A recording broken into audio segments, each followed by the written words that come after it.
Hello,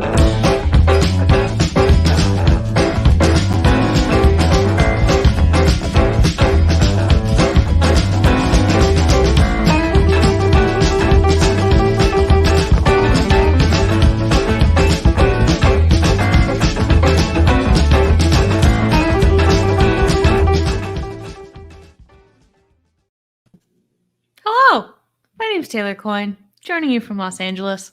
My name is James Cook, coming to you live from Indiana. We both research retail and real estate for JLL. And this is everything we know about retail. That's right, Taylor. This is the show where we tell all of you everything we know about retail, 3 things at a time. So, Taylor, what do you know about retail? James, I know that movie theaters had their best weekend since the beginning of the pandemic. It's happening. So, James, what do you know about retail? You know what else is happening? Costco shoppers need to be ready because free samples are coming back. It's all happening all at once. I mean, stuff is getting real fast.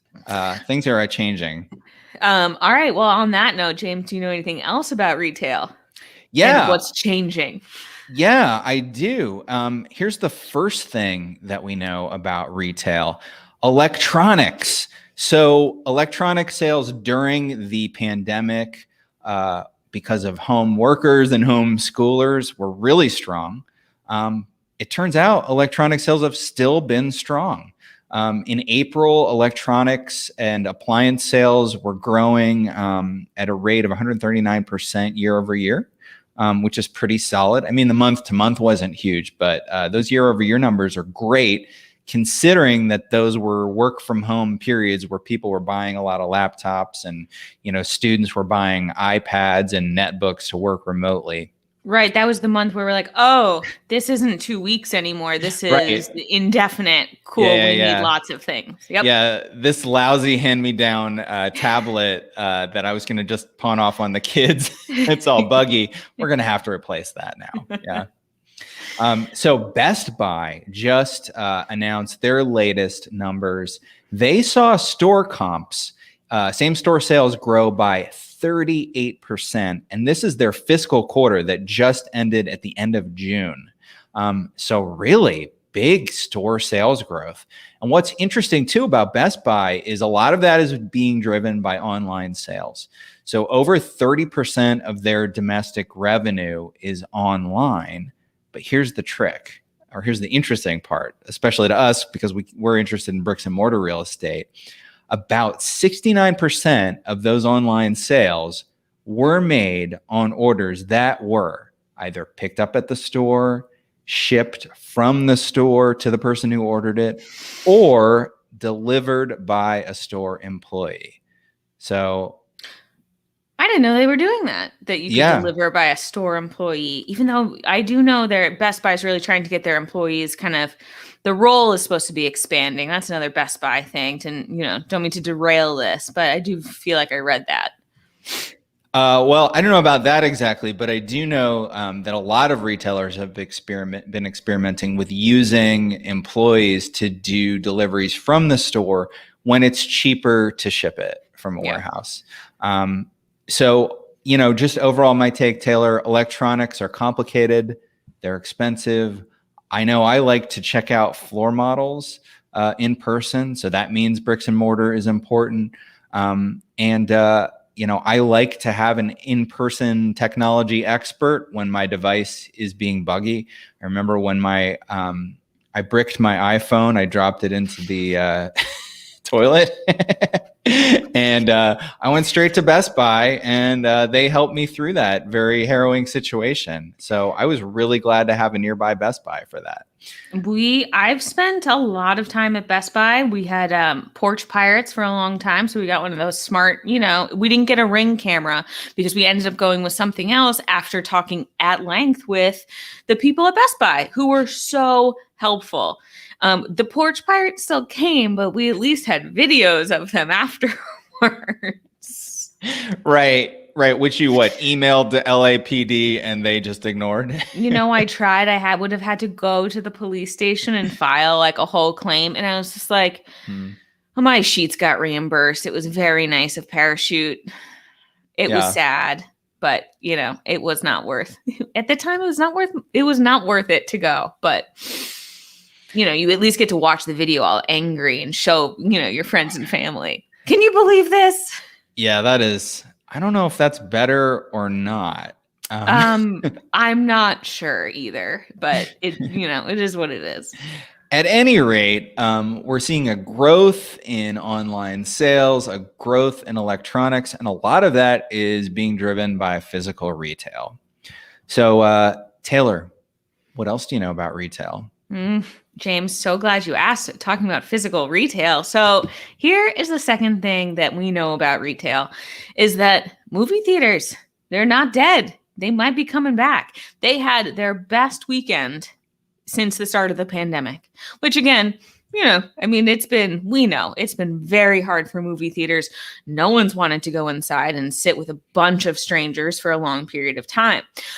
But James, I don't know. Have you ever seen A Quiet Place Part 1? Yeah. I want to say I saw that on Netflix or one of the streamers. Yeah, it was good. The kind of movie that would have been fun to see in the theater too. Very much so. So horror movies, not my thing. So I've never seen it, but I am very aware of the movie. I've read the entire plot. So I am aware that A Quiet Place 2 premiered this past weekend. It made 48.4 million over the weekend. And that's not the 3-day. They ended up making more because it was a long weekend. But I guess in movie lingo, we want to just compare the weekend. Because when A Quiet Place Part 1 first came out in 2018, it's shy of 50 million in that first weekend. So Quiet Place 2, still in the pandemic, still like dealing with a lot of capacity requirements. It's not back to normal yet, made 48.4 million over that same time period. That is great. That's a big deal. That's great. Yeah, and I think they held off on that one. I think it's been around for a while, and they really held off until they felt like they could do an in-person theater release, just because, that's a horror movie. Like, the plot is if you make a noise, the monsters get you. So you have to aliens, something. You have to be very quiet all the time. And which I don't know if this was the case for the second movie, but I did read about the first movie. Like, it's silent. Yeah, mostly there's talking in it, which definitely. Is just like, but there's no like theme music. There's no background music, right? Because it is quiet. Oh, good call. I'm pretty sure like that's a thing. And I just kind of feel like that's like almost makes it a little spookier if you're watching in the theater. So again, this whole experience, it's about going to the movies to have this experience. So, and again, we went into this holiday weekend, only 70% of theaters were open. So again, these sales are a big deal. Over the entire long weekend, A Quiet Place 2 ended up making 57 million. So, and then also this weekend that premiered. I mean, I guess that works too, right? Disney's Cruella, which reminds me, someone made the analogy and I really liked this, that Cruella, don't know if you've seen the trailer. It's the Disney version of the Joker. Oh, right. So it's an origin story for Cruella de Vil, which is the villain in 101 Dalmatians.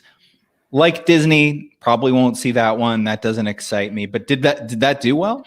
So that brought in 26.5 million over 4 days, which is not shabby when you consider that you could rent it on Disney Plus.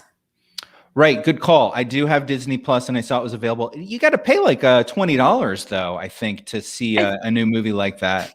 I think so, but if you also think about you're going to the theater, unless you're just going by yourself, even if you're going by yourself, you're doing it wrong if you're not buying popcorn and Twizzlers and a soda. And I bypass the soda, but I would get a water bottle. Yeah, like why even go if you're not going to get goodies? I mean, that is 40% of the fun of going to the movies is junk food. Exactly. But, so these are all really good signs. I think we are going to go into the summer and just continue to break some new records because In the Heights opened.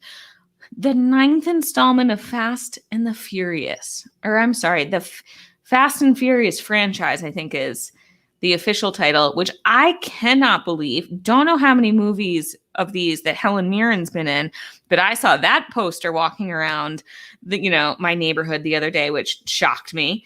Marvel's Black Widow is going to open. They did push the one movie I'm excited for is James Bond. They pushed that into the fall, but we've got a lot coming. So traffic is still down, but we're seeing huge improvement. So I just looked at, Placer AI Cinemark data. So they've seen an increase from 2019. Month over month. So from April, saw an increase of 54% at its theaters nationwide. And that's 90% in foot traffic. Foot traffic. Yes. Thank you. Nice. 90% since January. Again, tough. These are tough numbers, period. We're still down from 2019 levels, but like I said, we're still only 70% open as of this holiday weekend. So, that's exciting things. And then another one of my I think we both appreciate Alamo Drafthouse. They just emerged from bankruptcy and they plan to open 5 new theaters this year and next. I think it's like mostly this year and then a little bit into 2022. That's great. Yeah. And apparently one of them, the one that's opening in Manhattan, which has been in the books for a while, it sounds like it's almost going to be kind of a flagship because it sounds big. They're going to have 14 screens. There's a museum, a letterpress print shop, bar, which they always have a bar, but also an event space. It's going to be in the financial district in Lower Manhattan. So I feel like that's really exciting. That's great. We'll have to go check it out next time we're in town. They just reopened in LA, the one that's in downtown LA, and apparently every single show was booked this past weekend. Are they doing limited capacity in LA? They are doing, yes. So it's still not 100%, but the fact that, every seat was taken. Well, I tried to go to a movie also this past weekend. Every seat was taken. So. Wow. Yeah. Interesting.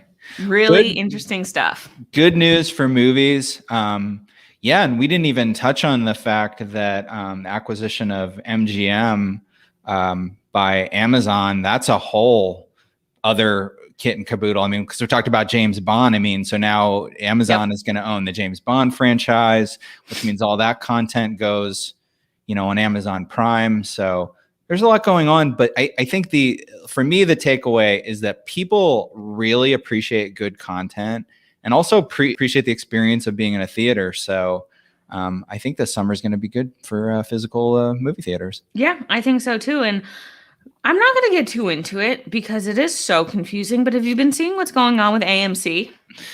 You're talking about the stock. Yes. I'm sure. Yeah. Cause I unfortunately do follow Reddit a little bit. And I try not to pay too much attention because it has nothing to do with the real world or the real economy. Not really, but it's so... I've been reading a lot about it. And for all of the viewers out there, I feel like we talked about this with GameStop. I feel like GameStop was really the story, even though it happened to AMC also, with all of these Redditors getting together and trying to, fight Wall Street.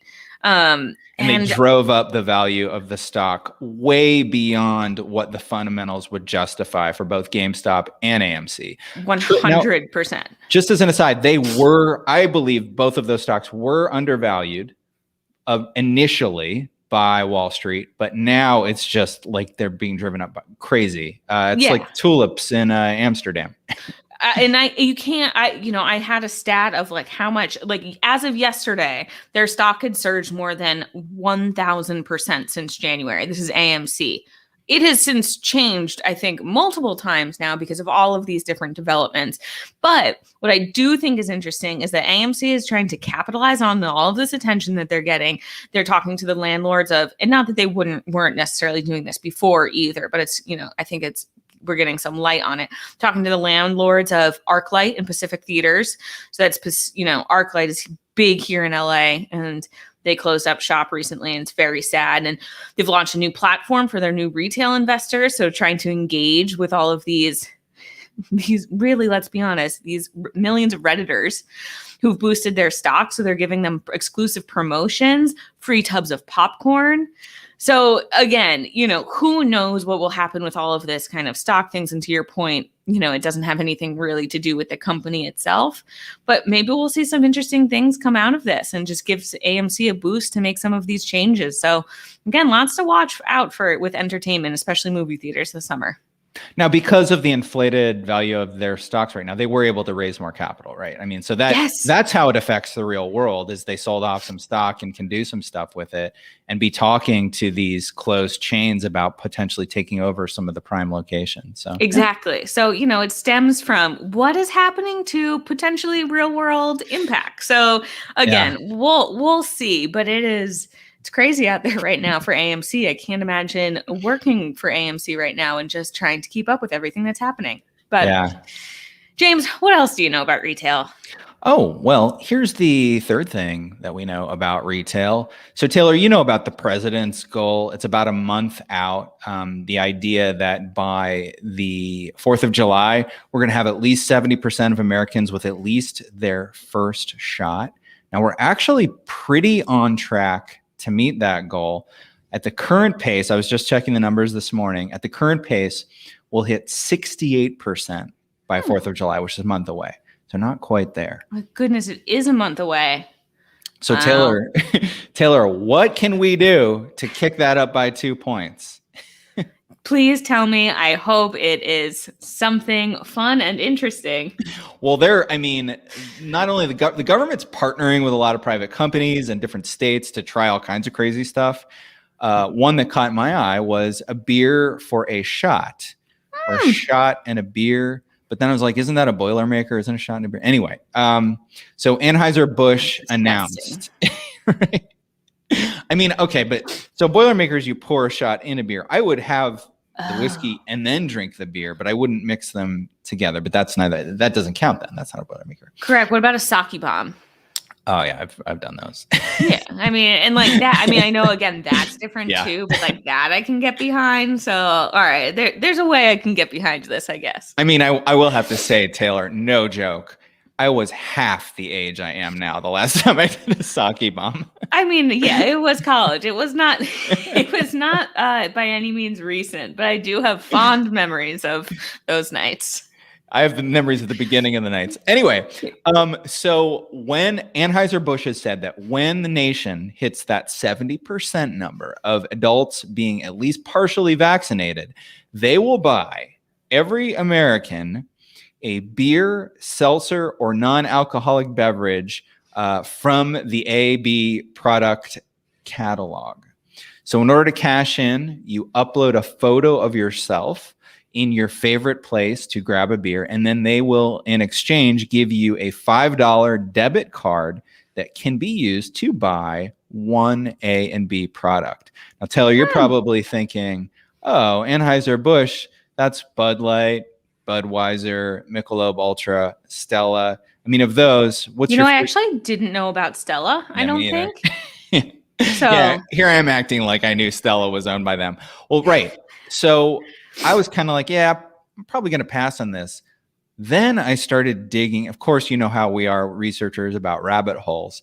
I start digging into not only the current and past and future of Anheuser-Busch, but also their vast catalog of different beers that they offer.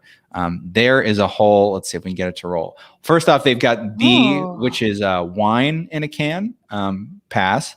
But they've got Bass, which I'll enjoy. And then there's just so much more. We could go on for hours. They've got Beck's, Boddington's, which I've had before, is good. That's pub ale. All these Bon Vive, and these are alphabetical, Taylor. We're just in the B's. Who knew? Some of the most interesting ones is Bud Light with this one. Well, yeah, Bud Ice. No comment. But this Bud Light Chelada has Clamato in it. I actually like a good Clamato.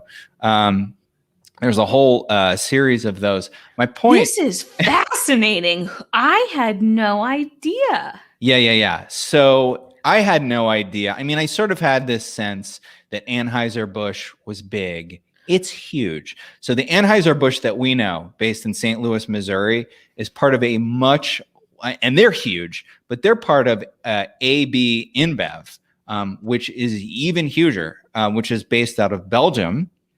They're part of an M&A that happened in 2008, where let me think about this. I remember that. Yeah. It was a big deal. People were very upset, right? Because it was American beer getting bought by this European company, right? That was the whole. Yeah, and it was a hostile acquisition too, hostile takeover. At any rate, so that happened in 2008, but that company, InBev, was actually the product of another merger between Ambev and Interbrew. So it's a global brand. You can see as we kind of dig into this deeper, Taylor, there's all of these like Mexican brands, German brands like Hoegaarden, which I was just about to say. Oh, I am very familiar with the Hoegaarden. I am surprised that is, and I just had no idea that this was part of the AB family. And then think about this. The last time you had a sake bomb, it might have had a Kirin in it. And look at that. Look who owns Kirin Ichiban. So yeah, it is coming full circle. Yeah. I meant to do that. So at any rate, Taylor, two interesting takeaways from this. One is apparently one company makes every beer now. Yep, that's definitely gonna stick with me for sure. And two, more germane to today's conversation, is that a lot of American companies are coming up with interesting gimmicks to tie into vaccination campaigns. And they're not only helping, Americans get vaccinated, but they're also doing some marketing for themselves. So Taylor, what is your beer going to be that you're going to get?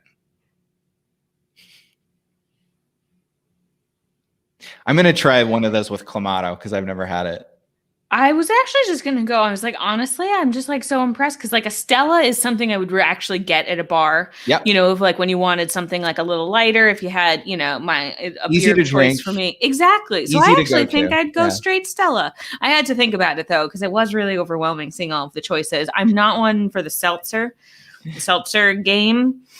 I've never had a horse. I love like Perrier and that kind of stuff, but I've never really gotten into the seltzers and the hard seltzers or anything like that. I've tried some. They're disgusting. Some are better than others. We won't get into it, but I'm going Stella, and I love this. And then I'm going to go to Krispy Kreme and get my free donut because they are also, I think, still doing you get vaccinated, you get a free donut. Yeah, and it's funny. I've been carrying around my vaccination card for a while now, waiting to cash in on that donut, and it's just not gonna. It's like let's be honest. Let's be real for a second. I'm not gonna take a photo of myself and upload it on any website to get a free $5 debit card to buy a beer. I'm just not that kind of person. No. Me neither. It's not for us, though, and that's okay. I can still appreciate the campaign and what they're doing, despite me knowing 100% it will never be me. Right, because my wife will get coupons. It'll be like, this thing that you always buy every week? Here's a coupon to get it free, and she'll put it on the fridge, and I will consistently forget it every week until it expires. Yeah, my brain doesn't work that way. Yeah. All right. Well, Taylor, now it's time for our item for discussion. And this week, it's time to talk Costco. My first question, are you a Costco shopper? I'm not. I don't have a membership. I don't often need to buy such things in bulk. However, in California, you can't have a private liquor club. So I could go to Costco and have for events to buy, liquor or alcohol. So you can go into Costco, but you can't buy anything else. You can only buy liquor. Yeah. Not personally a Costco member. It's just me and my wife, so I don't really have a need for bulk stuff. Appreciate it. Enjoy going, have friends with memberships. So would sometimes do that. That was kind of a fun thing. I mean, the Costco. It's a blast. There's a value. There's an utter randomness to how the stores are organized, which is nice. You end up buying stuff in bulk, which is fun. I'm pretty sure my TV is from Costco, going with my dad who has a Costco membership and being like, all right, this is where I get my TV from. And what is the biggest thing about the Costco experience? Samples. It's those hearty, generous Costco samples. You go to your local supermarket, it's a little taste. You go to Costco, they'll take the items and it'll be a chunk of food, whatever it is, like a pizza roll You'll get like a full ice cream sandwich. yeah. And you're like, okay, great. Maybe they'll take one and like cut it in half, but still, like Costco samples, you can make a meal out of that. And they've been gone. They pulled their samples in March of 2020 when the world went into hibernation. Since then, they have brought back pre-packaged items, like cookies and stuff like that. But the deal was you weren't allowed to eat them in the store. So they hand you a sample. You're not even sampling it. You got to put it in your pocket and take it home. So this next week, they're going to start rolling out samples back at, I want to say it's like 175 stores. And then every week after that in waves, they're going to roll them out so that by this summer, samples are back. It's not completely the way it was. So they're going to have plexiglass barriers. They say they're going to prepare the samples in smaller batches so that I guess it's safer. Is the plexiglass, so like you're giving me the sample, maybe we're talking about it and I'm eating it so you don't have to get my... Right. Yeah. Okay. So me as a preparer person is standing behind plexiglass and I guess, handing them around the thing. They also, the other big thing with Costco is their food court, which was like everybody likes their pizza and hot dogs and stuff. Those had been for takeout and delivery only. They're reopening those. Although I will have to say at 50% capacity. So they're bringing back the seating, but only at 50% level. So there's still some safety there. In LA, I'm pretty sure they're all outside. Oh, interesting. I've never seen a Costco food court outside or not. I need to come to California and check that out. I don't want to have that might be an item for clarification next week, but I am pretty sure at least the last 2 Costcos that I've been to, it's all outside just because it's always nice here. So you can. Yeah. Maybe it's not the full thing, but anyway, I would just be curious if that, remains the same even for places where they're outside. Yeah. Well, Taylor, for Costco, samples aren't a profit generator for them, but it's part of the experience and it kind of builds this dedicated fan base for them. I guess the open question is the Costco shopper going to come back for the samples or are they going to be a little skittish coming out of pandemic? What do you think? So I went to an ice cream parlor a couple of days ago. Oh, nice. And Salt it was delicious. No, it is called Fosselman's. It's like a real old school ice cream parlor that does not really exist in Southern California, and this one does. And my husband and I rolled up and we're like, do you think you can get samples again? We're like, no, probably not. It's LA. There's no way they're going to let you do samples. But it was something that I was like, ooh, let's go back as soon as you can, because that's such a joy also of going to an ice cream parlor, of having samples. And I was on board. I was like, if they let me sample, I will absolutely sample. But of course, we roll up and it says no samples allowed. So I think a lot of people, yes, I think you're, especially in Costco, like it's just so big. Like I don't feel cramped, even when it's crowded, just like the high ceilings. I don't know. Maybe that's what I'm just thinking about. I think a lot of people are going to be back into food samples. As many as before? Probably not. But I think people will be excited. And it sounds like you're on board. Like you don't have any issues with it. No. And I thought I would. Yeah, because we talked about this with Sucharita Kodali a couple of months ago, pre-vaccine, and we were kind of, I think we're a lot more hesitant about buffets and samples. I'm 100% into it. I'll eat whatever.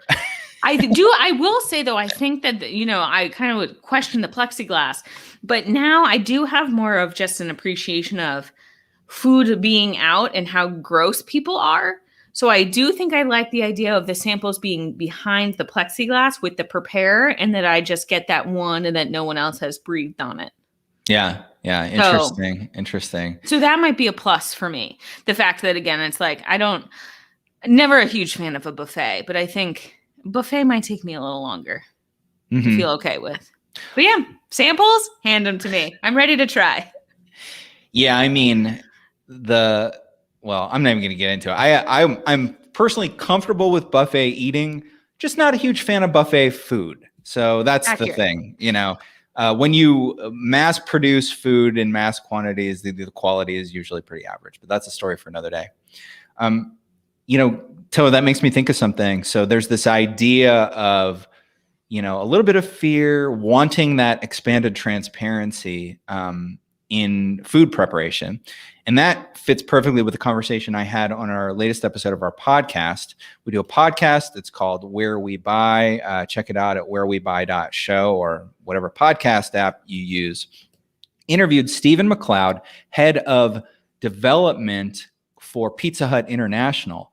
Their biggest growth engine is this footprint called fast casual Delco.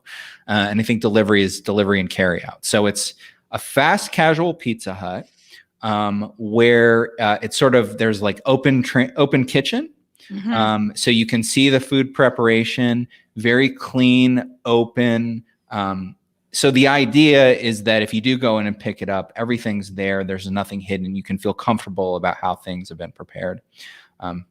Also, they've already rolled out, I think they started this concept in 2017. They've already rolled out 1,000 of them around the world. And they've got a lot more planned. So that's kind of a big deal for them. I love watching the food prep. So on board with that 100%. Who doesn't, really? Oh, yeah. And when I was in high school, I was a cook at Pizza Hut. So that it's really, you feel... and we get into that in the podcast as well. So check that out at wherewebuy.show. And then, of course, do not forget to hit the subscribe button. It is somewhere in YouTube along with a bell that will tell you when each of our new episodes comes out. So you're notified and kept in the loop. Our next episode will be next Thursday, 9 a.m. Pacific, 12 p.m. Eastern. You can also catch all of the old shows at everythingweknow.show. Taylor, hot update. I watched a YouTube video and noticed the subscribe button is right like down here. So it's lower left. Great. So still not going to remember next time. So it doesn't matter. It's going to be part of my bit every time. Just can't get away from it. That is perfectly fine. So Taylor, what else do you know about retail? James, I'll tell you more next week.